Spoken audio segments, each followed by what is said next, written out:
안녕하십니까, 한슬기 교수입니다. 배경이 좀 흔들리죠? 귀찮아. 너무 귀찮아. 그래서 크로마키를 제대로 설치 안 해놨으니까, 그래서 일부러 내 얼굴도 작게 해놨는데 신경 쓰지 말고 한번 진행해 봅시다. 질문이 들어왔어요. 침투 깊이 총체적인 정리가 필요합니다. 들어올 줄 알았습니다. 네, 한번 해보죠. 결국 우리가 총체적인 침투 깊이를 물어보는 것은 광선 치료와 전기 치료에서 많이 나오는 개념이죠. 네, 여러분 그거 아십니까? 사실 이 두 가지는 하나입니다. 전자기파거든요, 둘 다. 전자기파기 때문에 두 개가 서로 성질이 굉장히 다른 것 같지만 사실 하나입니다. 네, 그냥 사람이 듣기 좋게 보기 좋게 나누는 것뿐이죠. 특징을 보면 광선치료는 누가 봐도 복사에 의해서 전달이 되고 연속파죠. 가장 큰 특징이 되겠습니다. 전기는요, 연속만 있는 게 아니죠. 연속도 있고 연속이 아닌 것도 있죠. 우리가 보통 맥동이라 부르죠. 그리고 얘는 복사에 의해서 전달이 되진 않죠. 얘는 전도에 의해서 전달이 되게 됩니다. 네, 그래서 결국은 얘는 회로가 만들어져야 됩니다. 이런 특징들을 좀 가지고 있습니다. 전체적인 대전제를 하나 깔고 들어가죠. 전체적인 대전제는 침투 깊이와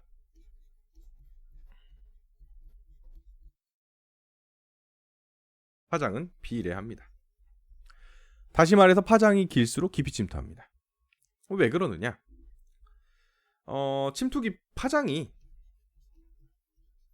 짧을수록 직진성은 좋아집니다. 다시 말해서 에너지도 커집니다. 이렇게 우리가 말할 수 있겠습니다.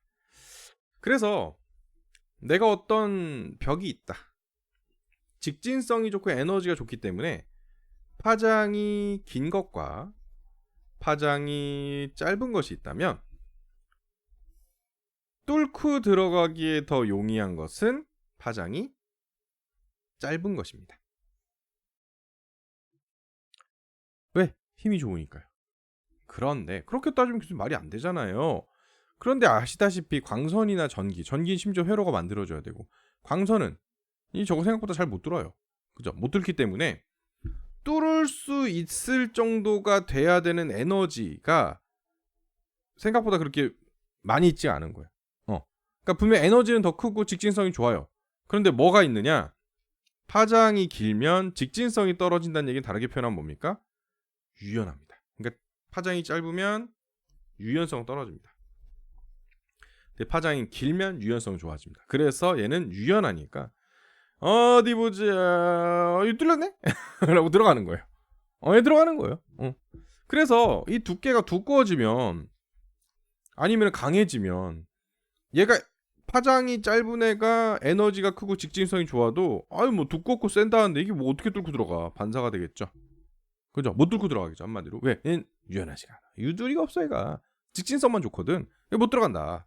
그런데 파장이 길면 여기 구멍 있네. 여기 있네. 들어가자.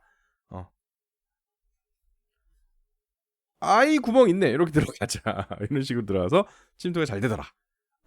그래서 전체적으로는 파장이 길수록 침투 깊이도 깊다라고 표현할 수 있겠습니다.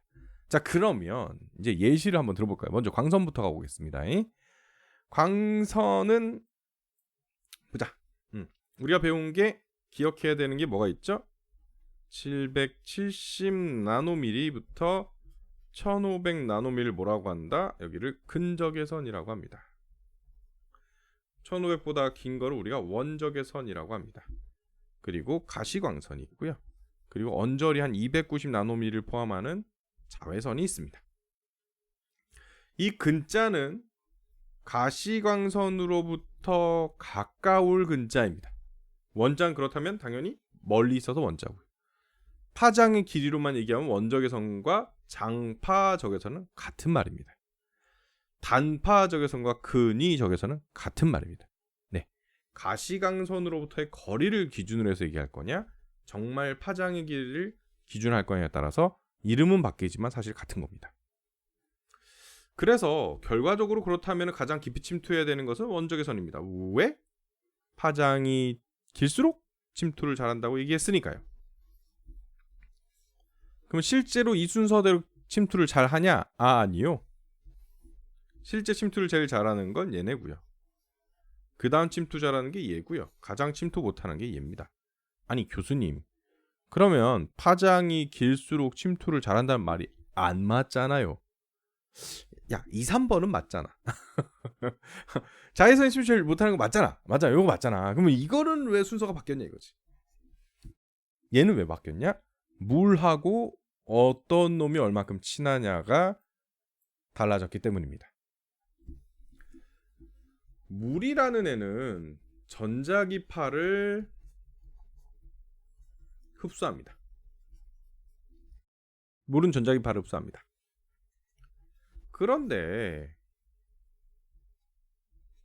흡수도 파장의 길이를 봤더니 전자기파가 흡수가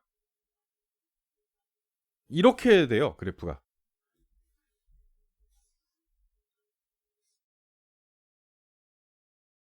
이게 가시광선이고요. 이게 근적외선이에요. 원위 자외선 적외선 죄송합니다. 자외선 아닙니다. 원위 적외선이 들어오면 우리 몸의 각질층부터 누굴 만나요? 수분을 만나죠. 각질층. 그죠? 표피에 또 수분이 있고 진피엔 수분이 훨씬 많죠. 그죠? 각질층이 10%에서 20%가 있으니까. 그러니까 수분을 만날 때마다 원위 적외선은 흡수가 됩니다. 흡수된 놈만 반응을 보인다. 글루투스 드레퍼스의 법칙. 그죠? 기억하시죠? 흡수됐기 때문에 뭐가 안 된다? 투과가 안 된다. 다시 말해서 침투가 안 된다. 물이랑 친하는 바람에 들어가서 물만 만나면 흡수돼.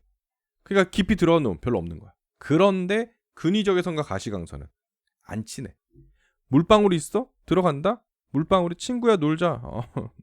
뭐라니? 지나가는 거죠. 물방울이 나랑 놀자. 난 너 싫어. 나 너랑 안 친해. 야, 원위적외선하고 놀아. 근위적외선이 나랑 왜 놀아? 라고 얘기하는 거죠.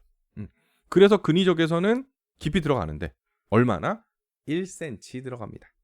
전환열을 뺀 가장 많이 들어가는 거죠. 1cm 들어갑니다.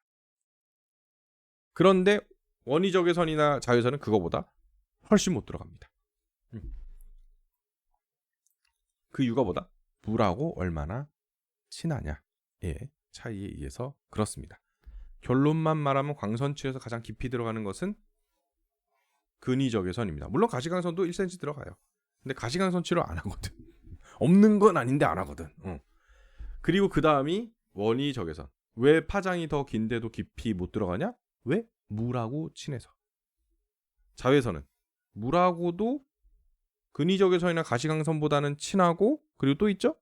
얘는 원래 파장이 높으니까. 미안합니다. 파장이 기니까. 뭐라니? 주파수가 높으니까. 헷갈리겠다 애들. 적어줄게. 얘는 파장이 짧으니까요. 왜? 파장이 짧다는 얘기는 주파수가 높은 거죠. 그래서 그렇습니다. 교수님, 근데 전기치료는 좀 다르지 않습니까? 전기치료는 다르죠. 전기치료에서는 첫 번째 기억해야 되는 것은 주기에 대한 개념을 기억하고 있어야 됩니다. 광선은 연속파기 때문에 주기는 곧 맥동이었어요. 광선에서. 하지만 전기치료에서는 아니란 얘기죠. 왜? 주기의 용어의 정의가 맥동 더하기 맥동 간 간격이 주기죠. 그리고 초당 주기의 개수가 이게 주파수죠. 기억하시기 바랍니다. 그런데 전기치료는 얼마든 맥동간 간격이 있을 수 있으니까 주기의 길이와 주파수가 반비례 관계에 있다고 말할 수 있고, 맥동기간은 어떻게 될지 아무도 모르죠. 주파수만 봐서는. 그러니까 말할 수 없다 이거죠. 자, 그런데 우리가 설명을 위해서 일단 잠깐 접어놓겠습니다. 전기도 연속파다라는 가정을 세우겠습니다. 일단 요거는 알아놔라 이거였고, 오늘 우린 침투 깊이 얘기할 때는 가정, 전기도 연속파다라는 가정하에 얘기를 시작해 보겠습니다. 그랬을 때 전기치를 우리가 저주파, 중주파, 고주파로 나누게 됩니다. 가장 중요한 건 역시 가운데죠. 근위적외선처럼 1000에서 10만 헤르츠가 중주파의 범위가 되겠습니다. 이게 왜 이래야 되는지까지 얘기하면 너무 길어지니까 침투 깊이만 얘기하면 결국은 고주파로 갈수록 침투 깊이가 좋아집니다. 아니 교수님, 주파수가 높을수록 침투를 잘한다니요? 왜요? 주파수는 파장과 반비례 관계 있잖아요. 아까 분명 위에서 파장이 길어질수록 침투를 잘한다고 하지 않았습니까? 라고 했죠. 근데 왜 전기치료는 반대인가요? 얘네 워낙 꼬랩이에요. 워낙 꼬랩이기 때문에 얘네들이 파장이 뭐 우리가 뭐 1000Hz, 10만 Hz니까 되게 대단한 것 같잖아. 근데 가시광선 저런 애들은 우리가 뭐 700 나노미리 이렇게 얘기하니까 뭐 10만 헤르츠니까 700 나노미리 뭐 이렇게 얘기하니까 10만 헤르츠가 더 커 보이고 고주파 전기가 더 강해 보이지만 이거를 우리가 주파수로 바꾸고 이렇게 하잖아요. 1천조도인가 1조도인가 뭐 이런 식으로 나와요. 이 광선들은. 그러니까 이 고주파 영역대가 차원이 다른 거예요. 지금 상황이. 이게 다르기 때문에 이 전기치료 쪽에서 1000Hz 뭐 2000Hz 뭐 10만 Hz 이 정도 따위는 이게 뭐 파장이 기네 짧네 얘기할 건덕지가 없는 거예요. 사실은. 더 중요한 게 뭐냐? 결국은 아까 얘기했던 주파수가 높을수록 뭐가 좋다? 직진성이 좋다. 그리고 에너지가 높다라고 얘기했죠. 그렇기 때문에 저주파보다는 누가? 고주파로 갈수록 침투 깊이가 깊어지는 거예요. 언제? 전기치료에서는. 광선치료에서는 반대였고요. 그죠?